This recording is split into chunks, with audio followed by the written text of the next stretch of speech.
Hello, and thank you for joining us today for the Intersectional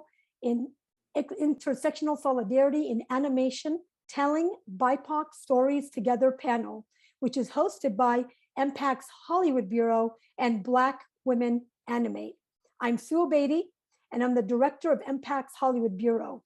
We work in the industry to change the narratives of Muslims so that audiences see how Muslims are vital contributors to creating social and cultural change in America and around the world.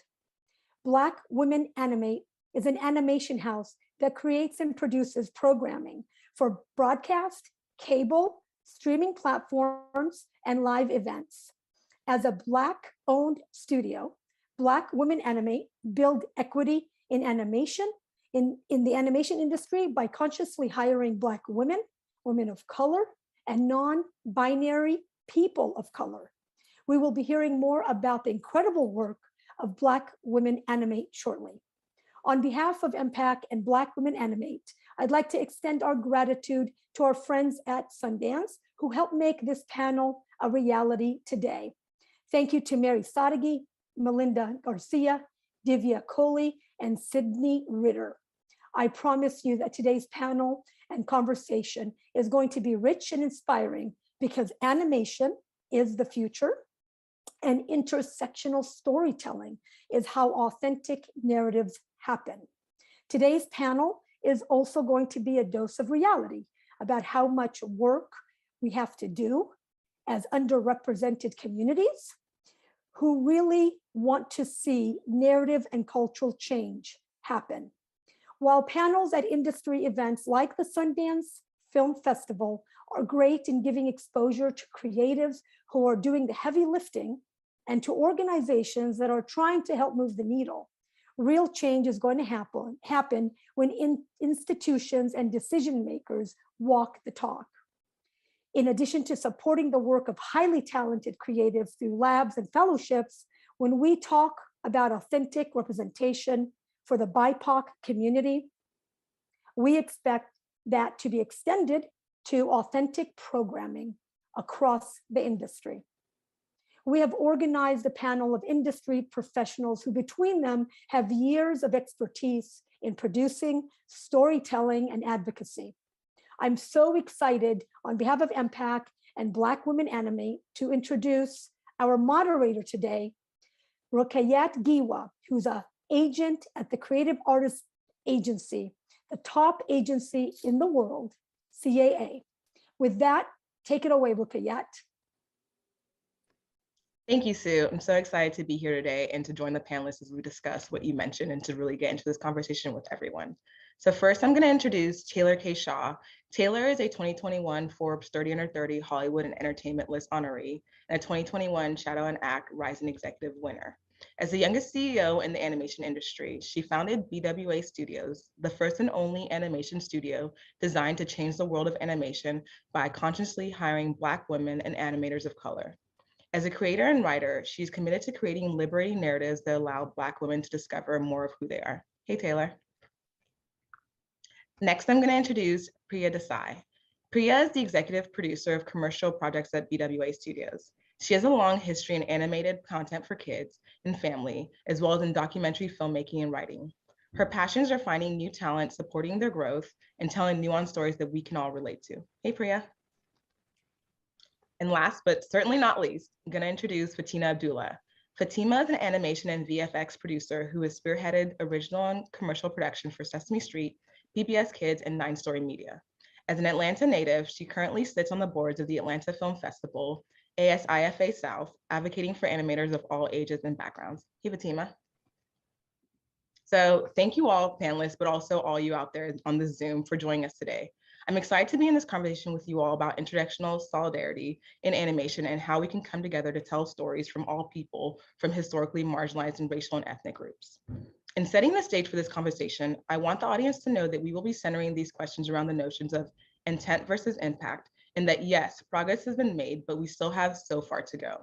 We do not need these conversations and simply talk about how representation matters and thus overlook how decision makers may just be slotting us into the story and forget to analyze whether the story is even good. Additionally, we will not be looking at representation diversity and inclusion as a badge of honor, but rather as a piece of telling an entertaining story. So in Film Quarterly, Kristen J. Warner took a look at plastic representation, which is a way of describing how, because we are in an era of representation matters, the images that come from this have artificial origins. While it can be easy to detect plastic representation in live action projects, where you hear people talking about how representation that includes people of color is an automatic success of hailing progress, or how colorblind casting is the best solution, or how slotting a non-white actor into a role that was not written for them in mind. In the animation space, it can look a little bit different and appear in a variety of ways. I'm curious to see how you all have seen plastic representation in the animated space and how it relates to our notion of discussing intent versus impact. And any of you all can start first. Woo! We're kicking starting us off with plastic representation. Okay. Well, firstly, I want to say thank you so much, MPAC, for partnering with us on this conversation. We are very excited to explore advancing equity in animation with you. Okay, so on the topic of plastic representation, I believe one of the primary reasons it happens is because the infusion of non-white identities in these projects is often a belated inclusion. It's an afterthought, and that's true for the characters on screen and then who's voicing them or creating them behind the screen. So there is so much that I appreciate and love about projects like Soul and Princess and the Frog.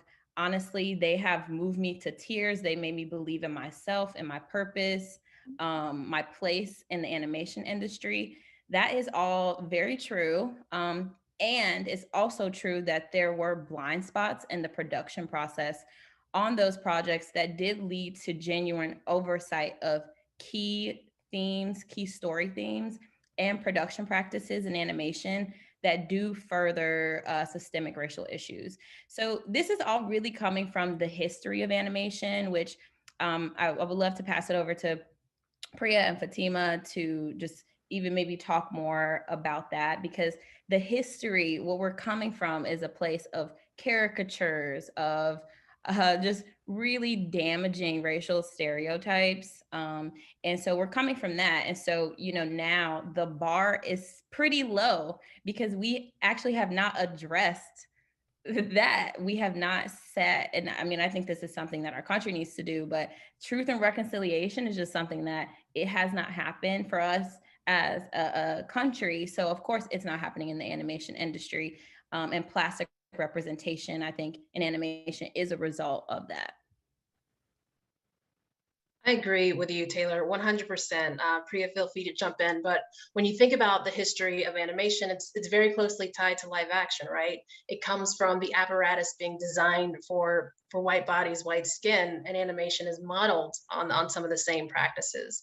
When we think about animation and our pipeline taking longer and sometimes being more expensive even than live action, it starts with a smaller group of people. It starts with character design, storytelling, all those things are happening at once. And then we bring in the department heads, which, if you look at recent studies that have come out, are already severely lacking. So when you think about how to avoid and get around plastic representation, it has to start at the very top, when the story is being sold, ideated, when those designs are first happening.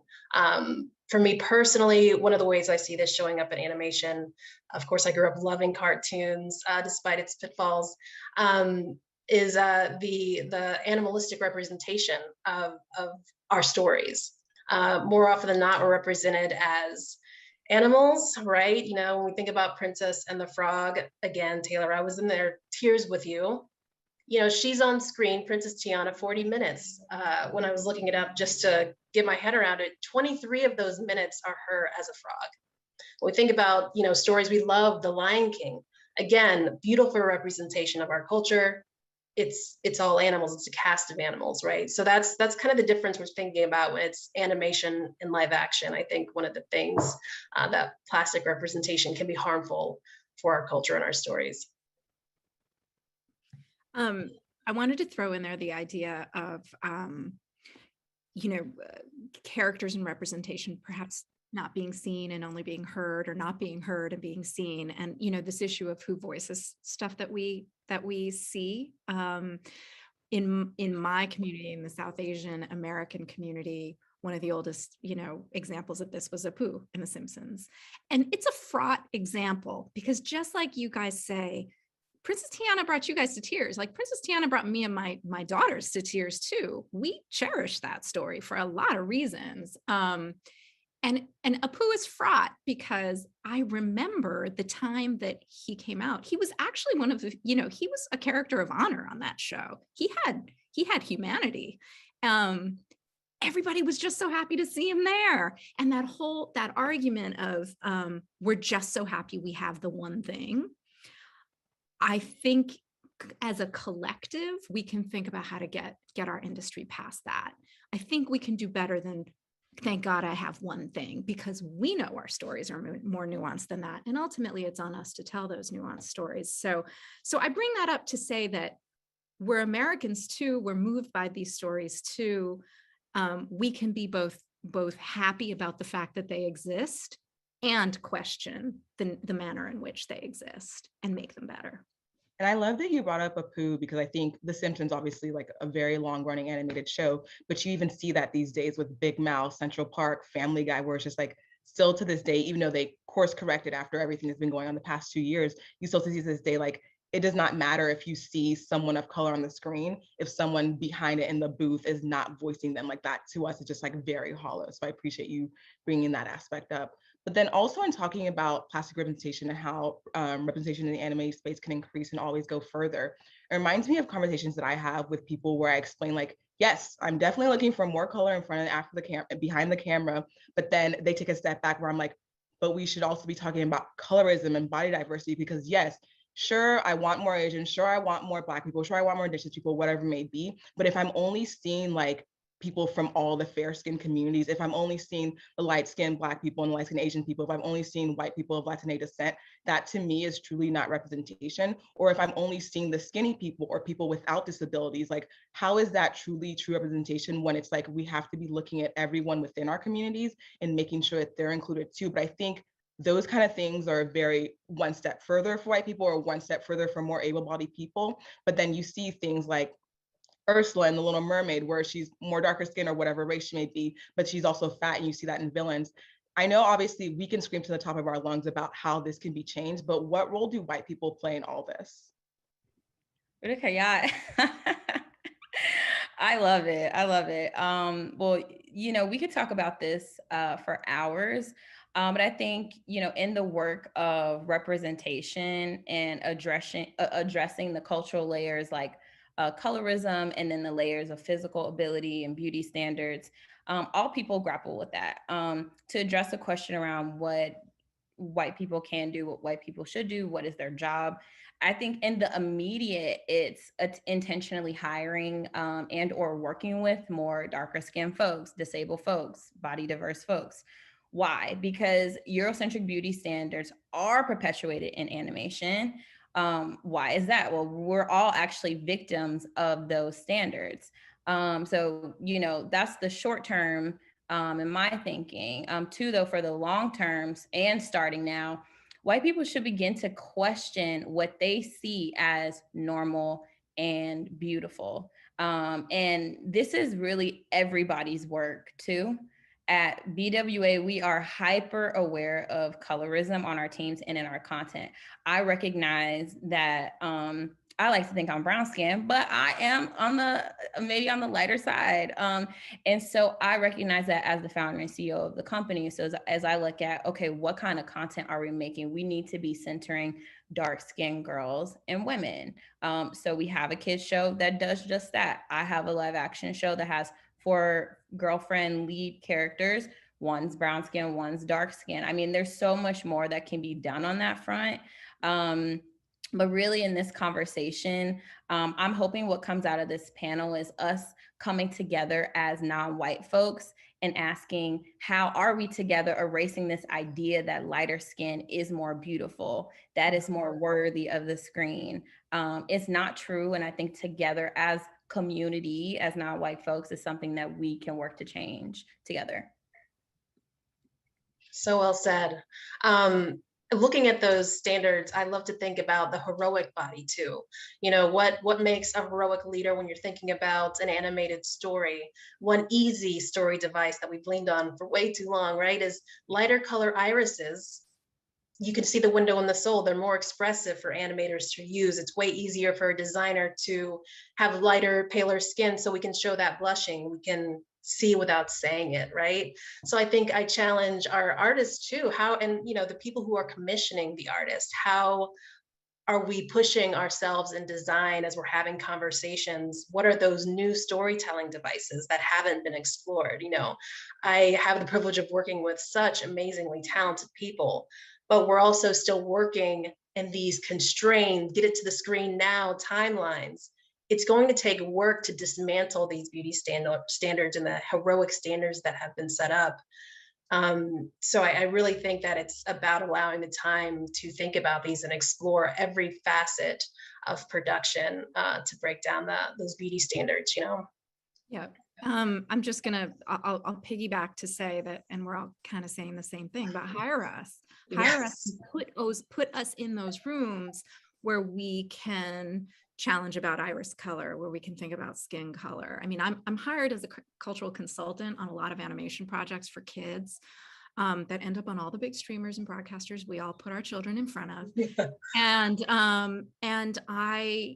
you know, I am often asked to represent, I'm often asked to do this work because I am South Asian American, for characters that are South Asian American, and any South Asian on this call will tell you that colorism is, you know, it's like, we're right there at the front of the line on that problem. And like Taylor, in my family, I'm accused of being the lightest skinned person in our house when we are all up, you know, putting it up against there. But I always tell my daughter, it's like the brown is in my heart. All that is to say that those lived experiences have to come into the right rooms for any of this work to happen. Those lived experiences have got to come into play at writers' rooms in development, not after the thing's been pitched and greenlit, and definitely well before production begins, because that production train, especially in animation, is just unrelenting, and it's really hard to have these conversations in the confines of those deadlines that you know producers face. So start way at the beginning with all of your, you know, with your friends of color who have something to share and add to the conversation about how to make what we make the rainbow of the world that it is. Yeah, and to Priya's point, I think one thing that continues to happen, especially in animation, is the tokenization of this layer that you're asking about, Rukaya. Is just like, okay, what about skin color? What about differently able folks? It's like, okay, well, there's one kid in a wheelchair in this cartoon. There can't be two. We have one. Like, they're in a friend group. It's not realistic, or it shouldn't happen where there's two. Or there's one child with a medium build, and so we don't need to include more. Like, there's just one off scenario, when the reality is, in a friend group of kids, maybe they're all brown, dark skin. Why is that an issue? Why do we have to continue to perpetuate these beauty standards? I love that you're saying specifically in animation, Fatima, the heroic standards. Why are we attributing certain physical features to, you know, having green eyes, why is that continuing when that is not the lived reality of our world? Yeah. Right.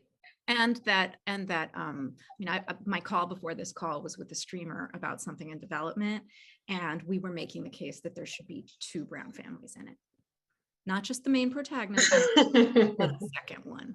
Keep us posted. I know, I know, but what we were trying to communicate was the notion that there are so many other ways to look at the experience of being a brown family. And not to take this away from the colorism conversation that we're having, but I think it's related. We're going to see a spectrum as we should. So, you know, just to make the point that it's happening every hour of every day, and it's on us to bring it up. Yes, and being counter stereotypical in those spectrums, you know, you know, where we are right now, I think we really have to push against, and that's, I think, the immediate for us is that to get away from that tokenism, the long term, it'll all play out. We'll have better stories, more representation behind and in front of. But right now, I think we have to be aggressive in pushing against stereotypes within that spectrum too. Yes, snaps to all of it, and the aggressiveness together. I think a really big part of us as BWA MPAC wanting to come together in this conversation is to address together solidarity. How to do that internally. Priya and I, J Love and I, our managing partner, we're always talking about, if you're the one person in the room, you're the one person of color. First of all, for me, it's like, we're here, what's up? Yeah. And also, like, how are we just like pushing forward each other? You know, I'm not only looking out for Black folks. The idea of Black women anime is when Black women rise, we all rise. And so that vision and mission, like, how do we all in our own way, based on our lived experience, push that forward? Because the reality is, when an Indian show or a Muslim character center show gets uplifted and greenlit, that helps and supports all of us, with Priya pushing for there being 2 brown families in a show. If that happens, maybe we can do a whole neighborhood of brown people. And this is why I say that the bar is so low, that it is sad, and keeping it positive, we'll keep pushing forward. And like Fatima said, being aggressive in that way. And I like what you brought up about that, because I think at times we start to think of it as like a us versus them, where it's us versus white people, or like Black people versus like more representation for Asian people, or whatever it may be. And I think like we can always also be thinking of what white people can be doing better. But I think it's also important to talk about like, what are different ways that we can uplift our group? Like how Taylor, Fatima, how can we uplift Priya? Like how can Priya uplift us? Because I think we think that we have to fight for our own individual representation, where like, no, there is not food at the table, but there's space at the table for every single one of us. And I think it's just, and it also too, in terms of like the various races previous to what we mentioned, but it's like, yes, we want more non-white Latin animated characters, but is our call for representation intersectional? Like, are we also asking like, yes, we need people with disabilities represented on these animation screens. Like, even if I may not have a disability, I need to see that on TV, because people, yes, want to see themselves represented in stories, but it's also representative of the whole world. So it's like, how can we call for more representation in that space, and what can we do to uplift stories that are just not our own, and make sure we're all seated at the table and looking out for each other? Such a great question. For me, it's okay to say I don't know, right? You know, I've been in plenty of rooms where I'm the only, and teams where we're hired to maybe after the fact, as Taylor is saying, we're a handful in hundreds.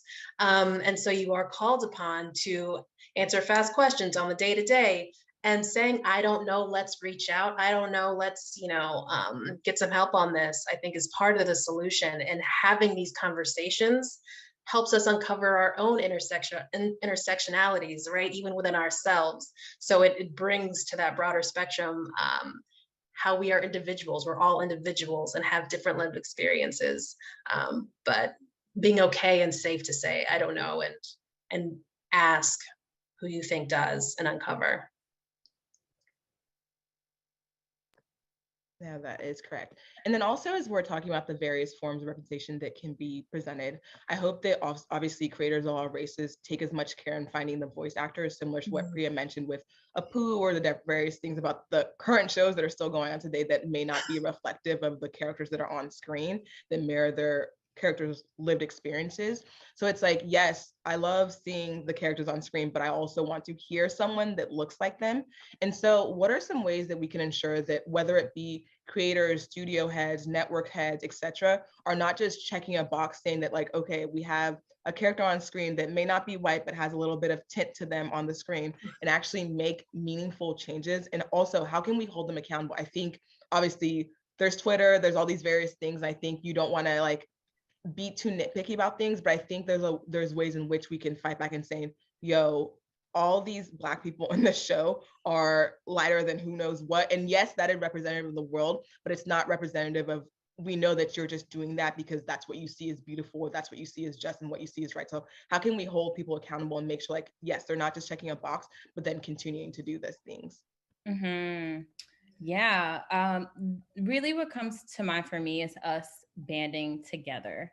I think a lot of people who are tuning in, folks on this panel, know how to do the dance. You've been doing the dance because that's the only way you survive in this industry, by doing the dance. And so if you know how to do the dance and your colleague knows how to do the dance and y'all think something is wrong, messed up, like how can you figure out how to package, how to share, how to address something to said network, to said executive, to say, hey, if we make these changes, we will avoid a lot of drama, these risks. We will avoid Black Twitter, and it will also improve the quality, scope, and just reach of the animation, which I think gets lost a lot in how networks executives think about the work. Like Fatima said, it's all about timeline, production timeline, not losing time, not losing money.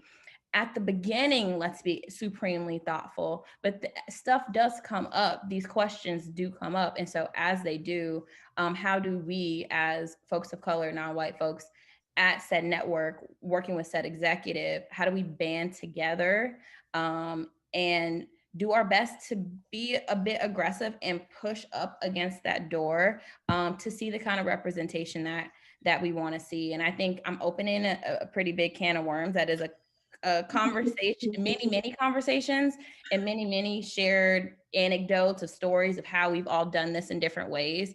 But it is true that we can be accomplices, as we like to say at BWA, as our managing partner J-Love likes to say, we can be accomplices to each other. It doesn't just have to be a Black thing or you know, or a Muslim thing or a Mexican thing. Like, let's really find our people within said organization and try to push forward together, because multiple voices are stronger than one voice.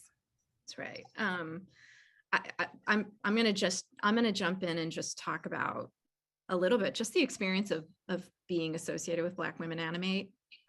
I'm not Black. That's clear. And I made it very clear to Taylor when she said, you want to come work with me?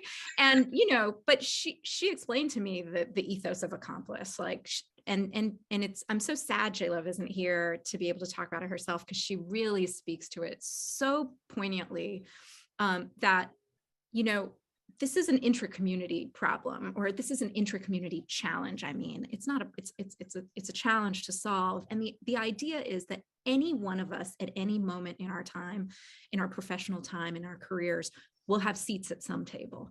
We may be the only, but we're going to have a seat at the table. And what are you going to do with that seat? What are you going to do with that power? And, you know, each of us has the responsibility, of course, to do our own work and see ourselves succeed and get our things made and all the stuff that will happen. But I think we also need to collectively take it upon ourselves not to give in to the scarcity model, like not to give in to the idea that it can only be me. Because it doesn't need to be me. I can't tell the story that Taylor can tell, and I can't tell the story Fatima can tell, but I can tell my friends at the table with me that there's a Fatima and there's a Taylor and they have something to say. And that's not taking anything away from my opportunity.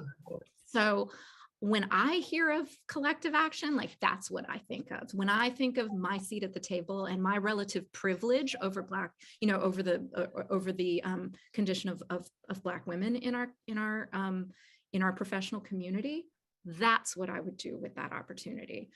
I'll take it even a step further and take it away from the sort of Black-white thing. You know, I'm constantly, as an Indian American, there is, you know, South Asian is almost turning into a euphemism for Indian, for what they mean by like kind of like majority Hindu Indian American. And there are so many expressions of South Asian, but they're not all at the table. And if I am, and I have the opportunity to bring on another voice from, you know, the larger South Asian American community or the diaspora, and I think it's appropriate, I'll say something. And I've done that. And it has never, I have to say, it's never taken away from my own opportunities. If anything, it has given people the notion that, oh, that girl Priya, she's going to be thinking broadly about how to make something better. So all like as hard, as frustrating as it can be, let's look at these things as opportunities for to help each other, because I think the universe works in such a way that it comes around. I do think that, and I have to believe that. And truly to uplift what Priya just said in her work. BWA, Priya is an executive producer at the company. J-Love Calderon is a white woman and the managing partner of the company.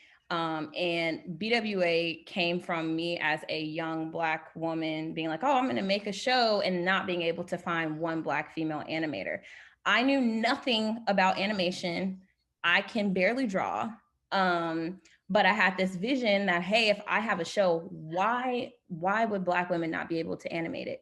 Priya has so much experience in the animation industry. J-Love has so much experience in entertainment. And for them, as folks who are not Black, people who are not Black women, they will never know my lived experience, but they really took the time to know my heart, to know my mind, understand my vision, and then uplift that to create what we have today, a fully fledged studio. And yeah, I could have potentially, done it on my own, but why is that necessary? Why does it have to happen in that way? If we can come together, as I was saying, band together and uplift one person's vision, it does not take away from all of the original content that Priya has on her own slate. It really creates an opportunity for more visibility, for us to better leverage that one person's access. And I think it's about, as J-Love says, the collaborative economy. It's about all of us really recognizing that abundance, Rudukayat, you're saying abundance, the table is full and plentiful. When we are crabs in a barrel, it really stops us from advancing animation and the entertainment industry in a way that, in the ways that we can. And I also think like it could be a multi-pronged approach, because I think there are some people that like to work within a system and some people that like to work without it independently, too. Like, I'm someone, I like the office, I like working the system, I work at CAA. and like, you need people like surrounding it in all efforts, you know what I mean? I think like a lot of people want to do it independently, but it's like, no, you need someone in the studio office to help support your vision. Like, even at CAA, we have a group called the Cultural Packaging Group, and we meet once a week. And it's not only just people who look like us in the group, but we also have white people in the group. And we're just truly there trying to figure out how can we package whatever, whether it be TV shows, movies, ideas that our clients have that are representative of the world. And even I think yesterday, we just had like a very frank conversation, like, what does representation look like? Like, yes, even though it's on the whole entire company, and the company does do that to make sure like our products that our clients do are representative, we're like, okay, we need a particular space that, yes, we are not excluding other people from the space, because anyone can join and come in and give their ideas, but it's like, we need a space where we can focus on these projects and give them the care they need, and then also like learn from each other. Like, even though, yes, we have some level of how we can be appropriate in our representation, we also had a presentation from our colleagues of Asian descent about highlighting our Asian clients. We also had a presentation highlighting our Indigenous clients, because it's like, I have so much to learn about what the correct terms are, what clients we need to know, and so forth and so on. So I think like when you work in a collaborative manner, not only within the system, but outside the system, and work like hands across the table, it creates such a more better system, in my opinion. So it's like, that's why I love how you all, I don't know if you all would consider yourself independent, but I think working outside the system, I love how that's there, because it's just like, we can't only have people like me behind the computer at the desk doing this and that. And then I guess moving on to the next one, I think it's great to think about, obviously, these structural changes, like I mentioned, like, yes, CA might have this, maybe other agencies might have that, different studios and networks have their own, I don't want to say diversity initiatives, because sometimes it feels like its own separate silo in a sense, but I also think that like, yes, we can shame people or raise questions or whatever it may be, but I think a lot of this thing has to do also with behavioral mindset changes that comes with them, because you could hear like the most well-meaning person who says the wrong thing or who looks at representation the wrong way, but then at the end of the day wants to say, like, no, I have a Black friend, whatever it may be. But it's just like, how do you make sure that like you are, I don't want to say changing people's behavioral mindset, but equipping them to think in a way that's more forward thinking. Like, yes, we want more color on screen, but like we mentioned, let's look at colorism, let's look at body diversity, let's look at different ways that people represent their body in terms of whether they're disabled or whether they're not, or whatever that looks like in the in-between. Because I feel like if I have to hear how white writers and voice actors talk about how hard it is to be a white person in the industry, I'm gonna lose it, because it's not the case, because there's just so much further that we as a community, because we're all one big community here, can go further. So what can we do be holding each other accountable for our own personal biases, whether it's within our community that's not white, but also outside at large in Hollywood as well. And also people add questions in the Q&A and we'll get to those after. Fatima, did you want to kick us off? Sure, I'll give it a shot. That's such a good question. Accountability. I like to pull examples from me working in the kids space and really coming up with a simple message to remind people and pull them back to the mission, right? It's yes, and I hear you. Here's how we can do that and offer a solution and keep repeating it if you have to. I mean, sometimes I feel like a broken record when I'm at the office working in the studio. I've also done independent tech and animation before. And I think it is that dialogue that you're saying that here's it's done outside the box. Maybe we can incorporate this. I love how a lot of companies are doing labs and intensive groups like you're talking about, Rukayat, where it is a specific designated space. But I do think that message has to be constantly flagged and examples given, especially as it relates to the exact story you're telling. So taking it out of the philosophical mindset and turning it into a practical, what story are you trying to tell? Let's give a specific example of how your entire production team can take this to the road. And I also like how you mentioned the various labs that companies do, but I think, yes, they're seen as a badge of honor, the quote unquote diversity workshops, but I think it's just, this can be a whole other conversation, but it just seems like more hurdles that we have to tick boxes to say like, yes, I've done this lab, I've done this thing, when it's just like, just give the person the shot and let them do what they need to do. But sorry, Priya, go. You're right. I don't even have anything else to say about that. But I just wanted to add to Fatima's, Rukayat, as you were asking the question, my thought was, tell them stories. I mean, we're all here because we love stories. Even those executives are there because they love stories. That's where they started. And my feeling is, at the end of the day, the thing that our superpower is that we tell stories about human beings. And I think that any story we are trying to push out into the world and get made, sold, is based on something that we or somebody close to us lived, experienced, has some connection to. And I think that those of us who get the privilege of being in the room to talk about it have to do the work of understanding those stories, as Taylor mentioned, and being able to say, this is what I know about it. This is why I care about it. This is what I don't know about it, because it isn't my lived experience. But bring Taylor in and she'll tell you all about it. You know, again, it's like, it's just this confluence of all the things we've been talking about in this last hour of solidarity, understanding, listening, you know, intra-community work, and then tell an honest story. Is it always going to work? No, of course it's not always going to work, but you will walk out of that room knowing that you told the truth one way or the other. And I think there's power in that. The lab thing is, I'm just going to jump to the lab question because it's interesting to me, because I have in the course of my career been asked to put things like that together. And I think the most successful ones are the ones that just give people a shot, where the production takes the quote unquote risk. I like to use the word investment instead of risk. They make the investment on emerging talent. Often that talent is talent of color. And the investment means hire them to write a real script, like give them a script fee, get them the credit so they can put it on IMDb.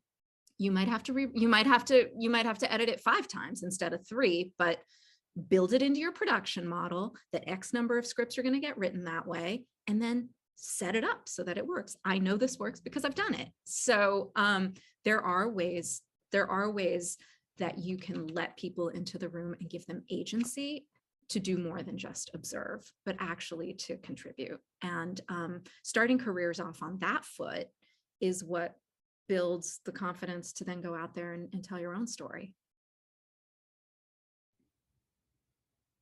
Mm-hmm. Yeah. Yes. I was looking at another question in the chat. I was gonna say, I got the chat full of questions when we're ready to. Okay, yeah. Is the hypothetically speaking, how do we stay true to our stories if someone on our team pushes against having too many people of color in lead roles? I feel like that's a good one to address. And I think it goes back to Rukayat's question of how do we hold folks accountable?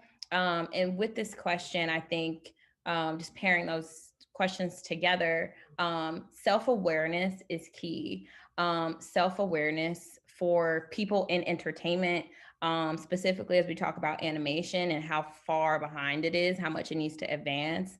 But self-awareness for all of us, and for our white counterparts, really thinking about, okay, you are in a position of privilege and true access in, say, animation. And so if you're being self-aware, because I don't think the onus is necessarily on us to be like, oh, wow, you're being problematic. Oh, wow. Like self-awareness of saying, okay, let me look at myself. What do I think is beautiful? Do I think I'm beautiful? From that, what kind of characters am I drawn to make? Okay, did I grow up in a homophobic, fatphobic environment? Did I know any Black people pre me being 21 years old? How did that impact me?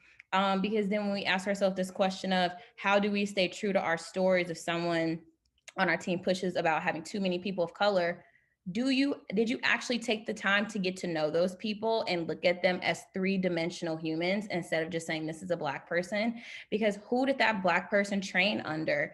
It doesn't even matter who they trained under, but who are they as a 3D person, multidimensional human, and what are they bringing to the project? Because I am not Fatima, and we have very different lived experiences. I am not Rukayat, and we have different experiences, and we all bring something different to the table.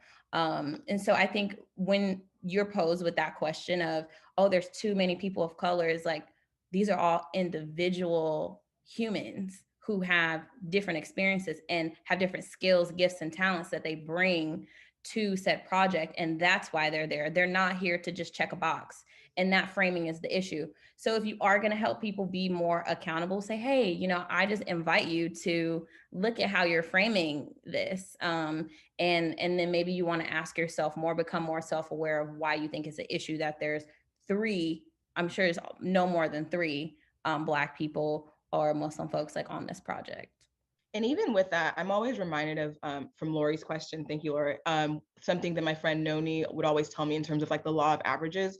She used to work in McKinsey, and I think probably every year there was classes of white people, but then one year there might have been an overabundance of folks of color. And then I think it's like, it's fine if you have an overabundance of people one year, because it's just, or not 1 year or one project, because if you're thinking that one more person of color is going to be like, oh, this is going to change what the project is looking like, why did you never think about that when it's 10 white people and one Black person, or 10 white people and one Asian person? It's like, I don't want to say we have to course correct for past years of being shut out of whatever it is, the animation or live action industry, but you also have to think of it like, what's your issue? Because you didn't have an issue yesterday when it was 10 white people on this project. Why do you have an issue now when we're just trying to add one more person? And I think maybe as I'm growing older, it's just asking those kind of questions. It's just like, answer that for me before I answer why I need more people on this project that are of color. But okay, so we're gonna get to more. I just want to say, love that. Okay, Sister Soldier, I love it. No, when she told me about the law of averages, I was like, okay, I'm gonna start using that. So I love that question. But okay, so we're gonna get to more of the audience questions. I'm gonna be looking down my phone.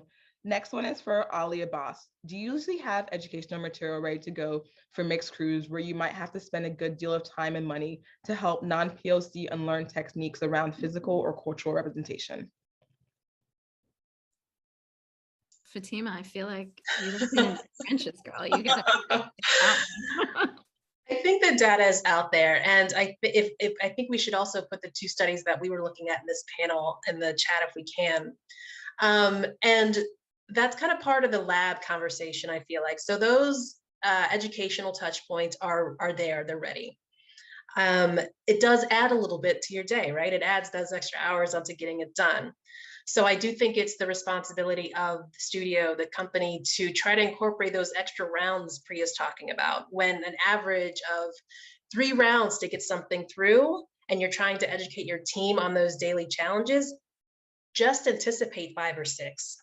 I haven't seen a production time like that yet outside of a lab environment.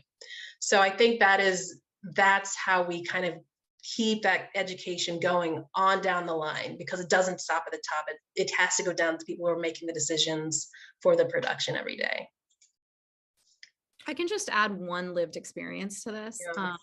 I was involved on an animation production that is on PBS Kids right now. It's called Molly of Denali. It was an animated television. It is an animated television series that is centered on a Native Alaskan community. So it's really the first animated television series about Alaska Natives anywhere. And it centers on a little girl named Molly. And it's such a particular microculture of a culture. So thankfully, the producers were very aware of that. We did not have enough writing talent from the community. So we created a writing fellowship, and it was my job to create that. And essentially that was to get Alaska Native writers involved in the production. We ended up selecting 6 folks who had never written for television, never written for animation, maybe had tried their hand at a screenplay, maybe they were poets, but we saw the spark of storytelling. And to be able, and by the way, we paid all of them to write their script. They got union rate script fees, and all of them except one ended up in the writer's room for season 2. And but along the way, what I built into the system is a parallel track to actual production. They had their own head writer who we hired and paid because we had to raise money for this. And they were on their own track of how they were going to learn to write a script and write a script. All 6 of the scripts, by the way, got made into television shows. They all have a real credit, and they're going to go on and write other things now. So, but that was the work. I had to get hired to do that. I had to be somebody who had the awareness to think about all those things. I had to have enough production experience to understand that I couldn't be messing with production in a demonstrative way, because that had to keep going. And then we had to build this thing, and it wasn't perfect, but we built it. So, and there's no question that the money for this stuff is there. When anybody tells you it's like a budget problem, it's just a budget problem in terms of the current budget. You've got to go find more money. But we all know that money's there in lots of different places, and it may as well go to something like this instead of yet another, DEI something, which are awesome. I do those. I've been involved in those too, but I'm just saying, let's give people some jobs. So I just want to say that it exists. The model exists. It's not perfect. It can be improved, but with time, appropriate resource and money, it can be done. Yes, thank you.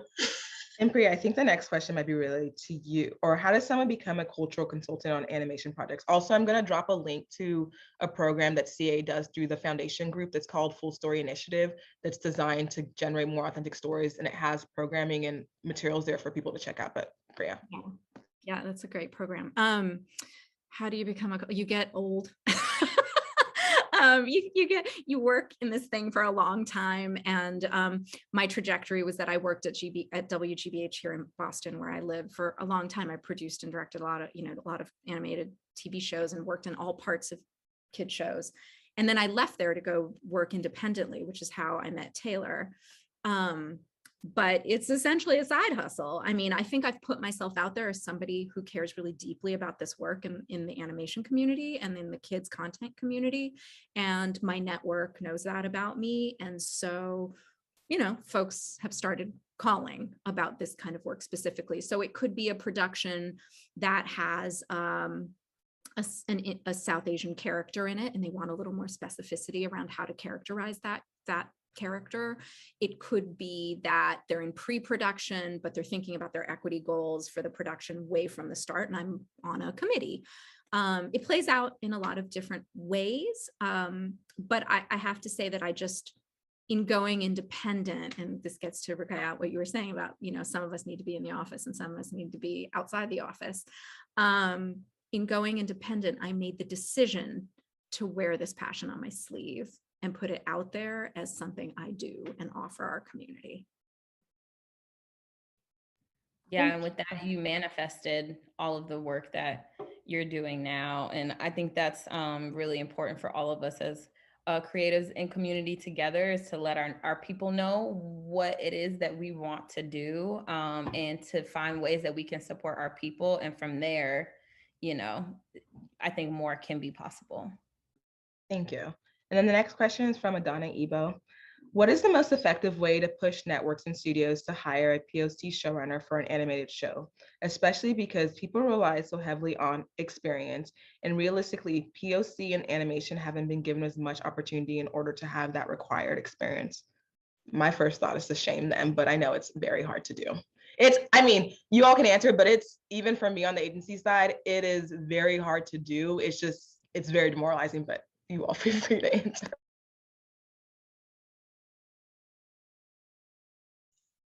Sorry, I just wanted to post that study up. When we're talking about shaming, let them see the data, right? I think it's part of that constant communication. When studies like this are coming out, share it broadly, share it widely. You can't deny these numbers. So, Priya, I love that story you just told us with the parallel track. Those models exist and that they're out there, and being able to communicate those to your hiring executives. It's challenging because things get done, they get made so quickly, but I think if we're constantly talking to our studio leads, our reps, if we're in the office or sending these around our communities, hopefully that kind of drives that motivation to hire and take risks or invest, as Priya's taught us, in the talent that needs to come in and get the experience. And then also, outside of shaming, we also do this thing called, I think, the CA Multicultural Roadshow. And I think it sucks that we have to do something like this, but as you know, the kind of industry that we work in, where we highlight people who are just like on the cusp of being like the next thing, whether it's like the next quote unquote hot writer, hot director, hot showrunner. So I think it's telling people like, yes, here are some ideas that you may have for showrunners, but it's like, here are some people of color who may not have showrunning experience, but like, if you look at their resume, they have like, just get, this can be the next showrunning thing, because I understand that like there's ways on the writer's side that you have to start from staff writer, story editor, so forth and so on, and have those credits. But it's just like, you never know if that next co-producer could actually show run your show and make it successful. I think it's thinking, and I'm not saying lower the bar, but it's thinking outside the box, where it's like, hey, I know we may not have been able to find a long list of showrunners of color, but here is someone who's that supervising producer or producer who can definitely handle this show, and we are here to support them in doing this. Yeah, I think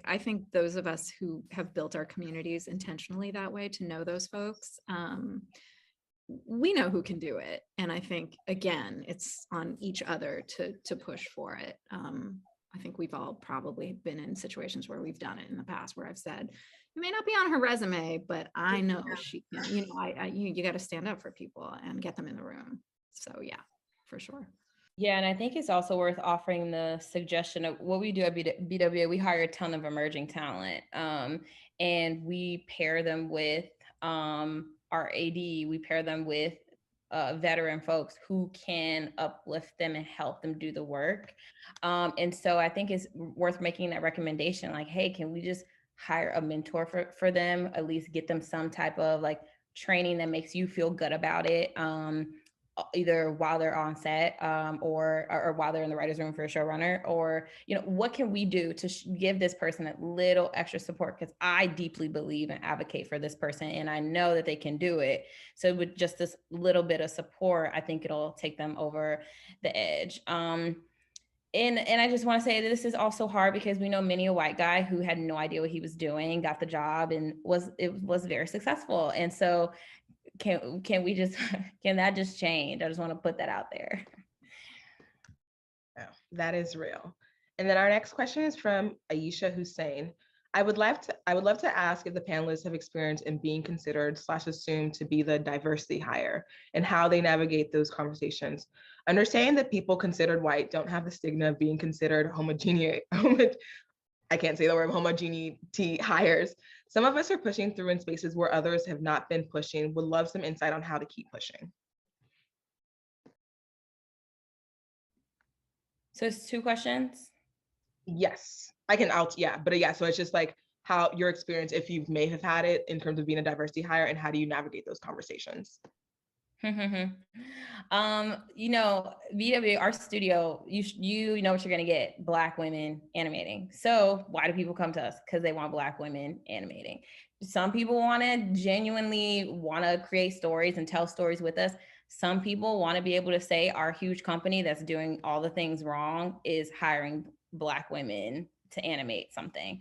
And so, honestly, I'm just very frank in those conversations, and our team is always looking out and hyper vigilant of that, because what you don't want is someone leveraging your name, what you all do, who you are, to be their poster child, which I was on many of a high school and college brochure. So like, we want to shift that. So I think just being honest in the conversation is very key, and just saying, hey, I want to make sure that this is not plastic representation. I want to make sure that you're seeing me as a whole person, and that that this is what we do and this is what we're about. That's what we do. I don't know, Priya, if you want to speak more to that, because that's especially true for us on the commercial side. Yeah, no, I think we are frank. I think we're elegant about it. I think that we say, how did you come to find us?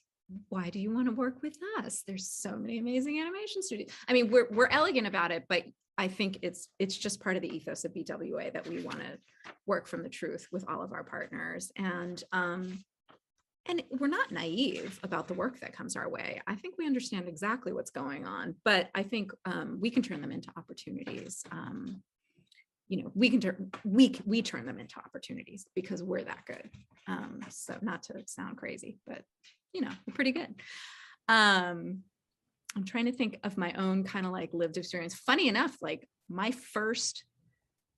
the internship I had in college that got me my first job out of college, which actually, truth be told, was not in television or film. It was actually in magazines, but it was out of a diversity internship that NYU did. I applied for it as a non-NYU student, and I got in, and a big magazine hired me and then gave me my first job in media. And it was funny because I was actually the only non-Black person in that entire internship. But I think back on it now and I think, oh, maybe that got me my foot in the door, but I'm also the only intern that got hired. The magazine told me I was the only intern they ever hired after an internship. So I think opportunities exist for a reason. Again, it's on you to make the most of it. And I think a way to navigate if someone does question or brings up the state of being a diversity hire, I think it's just to interrogate them and why they think that just because there's someone non-white, whatever race they may be, that it's something out of the ordinary. Because I think when you start to ask people out there and say like, okay, so you do consider white the standard and you do think that white is the excellence, and that if a white person did not get this job, that something must be wrong with the whole entire system, when you didn't think something was wrong with the whole entire system when it was all white people. So I think when you start to ask them in a more logical way that's maybe combative, not combative, that could be a way, but is always how I think of it. So our next question is from Ashley Alexander.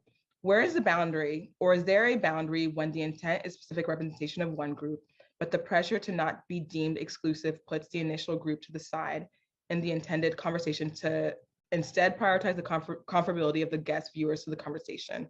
How much time does it take, or will it take, for them to finally be a neighborhood of positive and realistic representation without this societal pushback? If I'm understanding the question correctly, I think it's when there's specific representation of specific groups. I think if I'm understanding that correctly, I just think it's just like, yes, personally for me, I want all people represented in stories and medias and film, TV, whatever it may be, but that not every single project has to have everyone representative in it, if that makes sense. Like, I'm not saying it's okay to like sometimes it's okay to have an all-white show of people living in South Dakota in this small town, because that might be the population there, and adding a Black person would not make sense, you know what I mean? But it's just like, where does representation make sense in these stories is how I think about it. It's just like, you should see yourself represented in film and TV at large, but I don't think that you have to see yourself represented to align with the story. But you all feel free to answer if I understood the question correctly.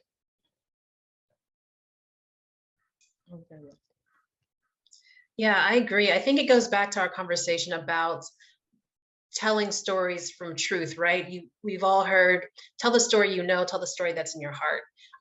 So regardless of maybe where you are, what your regional background is, it is really about seeking out stories that you want to be a part of, right? There are leaders in the creative community who, if you want to get on board a BIPOC story, go find them, get out of the way and let them do it versus trying to tell that story for them.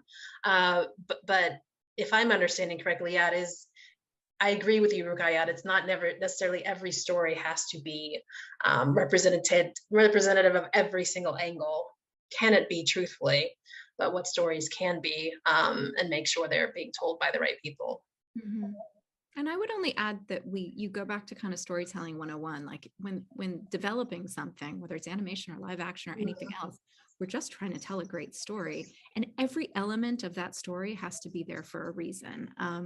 Every character, every background you think about or location that you think about, everything has to move the story forward. And that, I think, includes the representation in the story. It should move the story forward. It should make the story better. Whatever that story is that you're telling, it should elevate it and lift it up in some way. So I would think critically about it the way I think critically about whether, a character was born in America or not born in America. It's hugely important and impactful, and it changes the entire scope of what you're trying to do.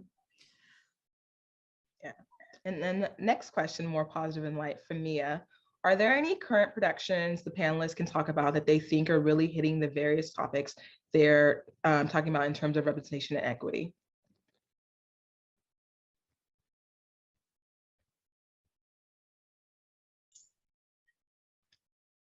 I'm going to throw Karma out there. Preschool animated series from 9 Story Media. It's on Netflix. Check it out. Binge it. Created by Chris Bridges. I know him as Luda. He's down here in Atlanta with me.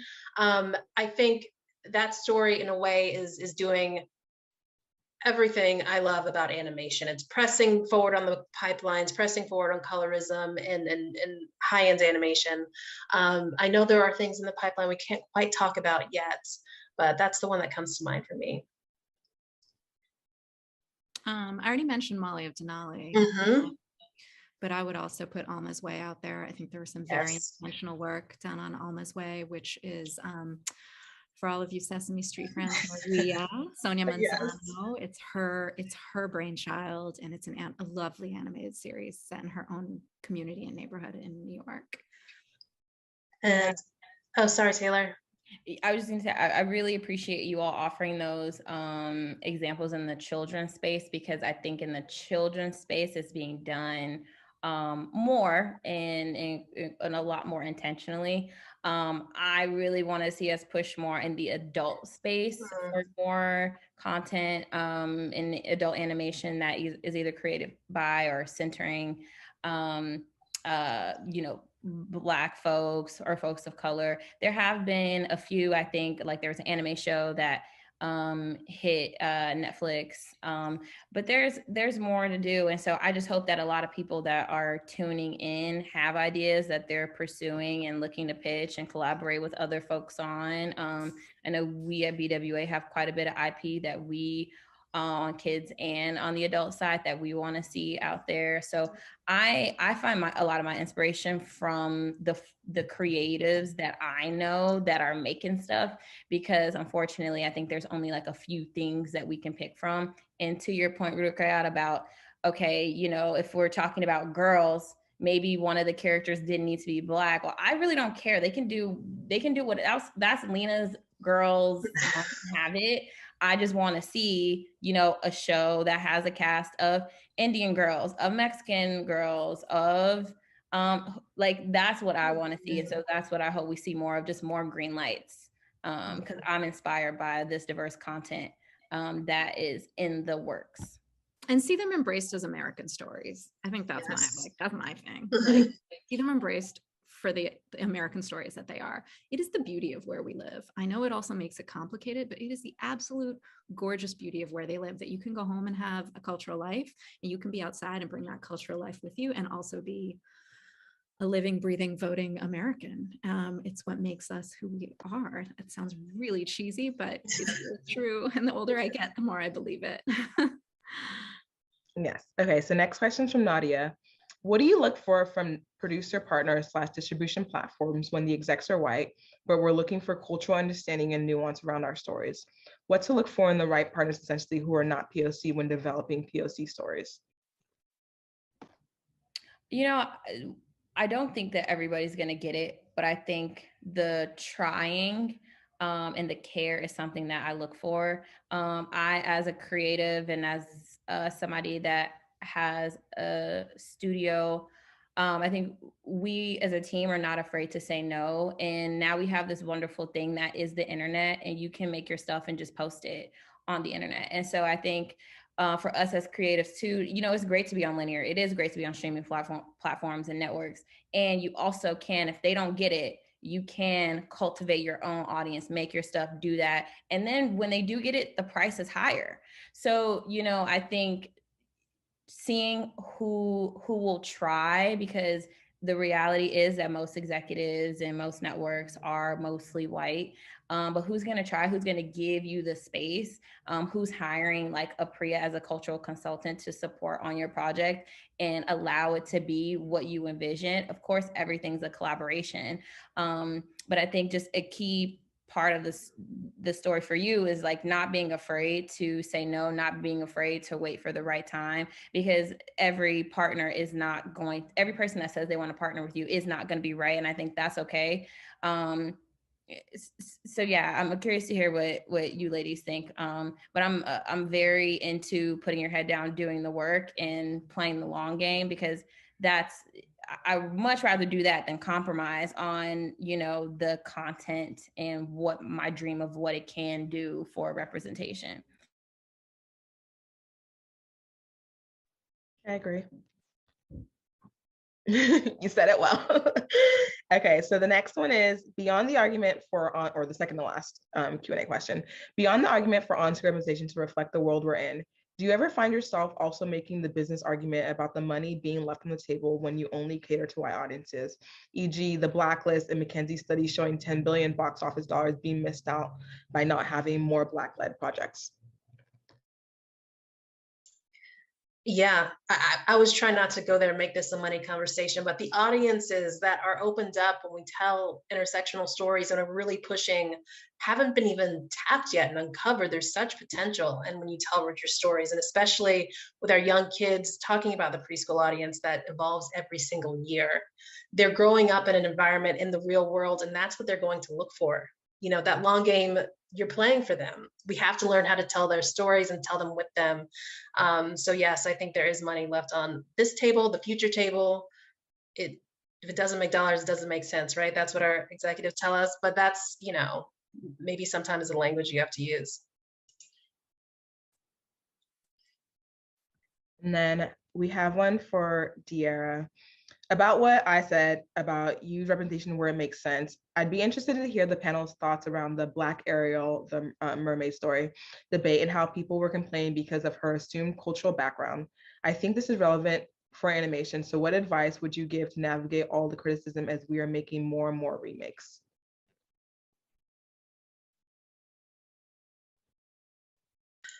That's a big question. A lot of people have feels about the new Ariel, and whenever a character is reinvented for reinvention's sake. Bravo on the casting, right? I think that, you know, they made a decision there. I don't know where the project is in development, but I think all that work we're talking about has to be done to lift that character up and talk about why her story makes sense. Yes, we're seeing such a world of remakes, and it is problematic when you're just resurfacing something of the past with past apparatus and, you know, facing it differently. So I think that's one of the toughest questions that the big five animation have to deal with as they're developing new stories.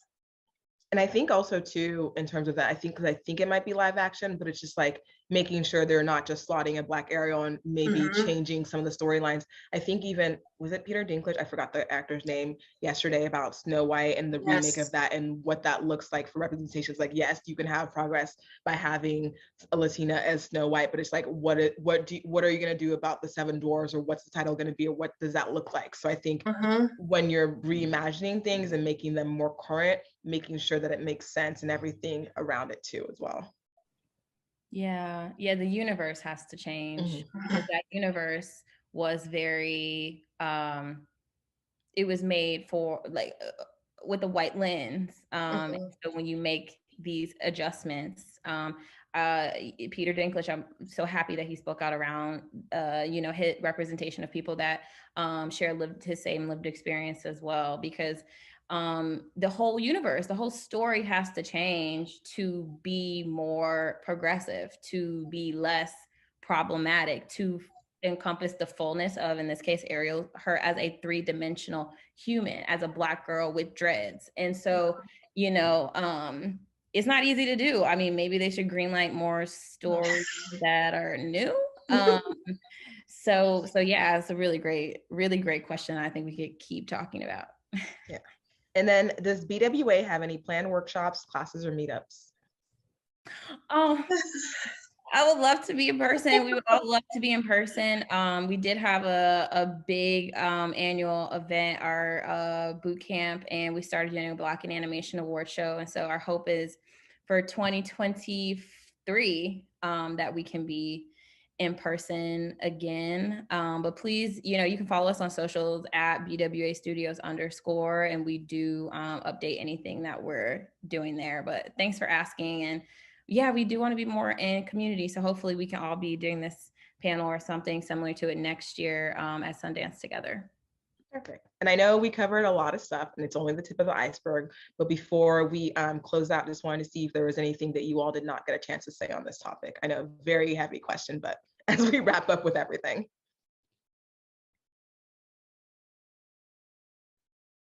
Yeah, we're good. Okay. I was just going to say a non-heavy thing, which is that I'm grateful to be with these ladies, with you, Ruqayyat, Sue, Mona, and MPAC. But I think it means a lot when we all come together and talk about this stuff together. So thank you for that opportunity. It really does. Yeah, I want to say just thank you to everyone for who you be. J-Love Calderon, our founding and managing partner at BWA, she's so sad that she wasn't able to be here today due to being sick. But her call to action for this panel is for white people to take daily accountable action. And that is coming from her as a white woman and accomplice. And I think to close out, I'd like to say, as community, as non-majority folks in the animation space, let's really try to hold an empowered frame in how we shift what's possible in the animation space. I think for me, and why I wanted to enter this space, is that animation signifies and is a place for folks to dream. And so I really talk a lot about the invitation to dream and who is invited to do that. And I hope that together, and continue to band together, build together, follow up with each other after this panel, that we're able to expand who is invited to that dream, and that really includes all of us. For sure. And before we leave, I do want to note that MPAC Hollywood Bureau is extending the deadline to their $10,000 grant or earmarked for Black Muslim filmmakers. It also was done in partnership with the Full Story Initiative that I mentioned earlier in the chat. The deadline extended for March 31st, but check out their website to apply. And then also, obviously, on behalf of MPAC's Hollywood Bureau and Black Women Animate, I just want to say thank you for all who tuned in today. And we don't want this conversation to just end here, and there's no way to end here, but just want to make that clear. So we urge you all to bring up these topics, whether you work in the anime space or live action space, because as we're pushing for more representation for all people, like not just representative of color, like we said, but just literally all people within those groups. We just want to make sure that we're doing it in partnership in a way that makes sense and is accountable for everyone. I think we are it. Thank you. Perfect. Thank you all for joining today.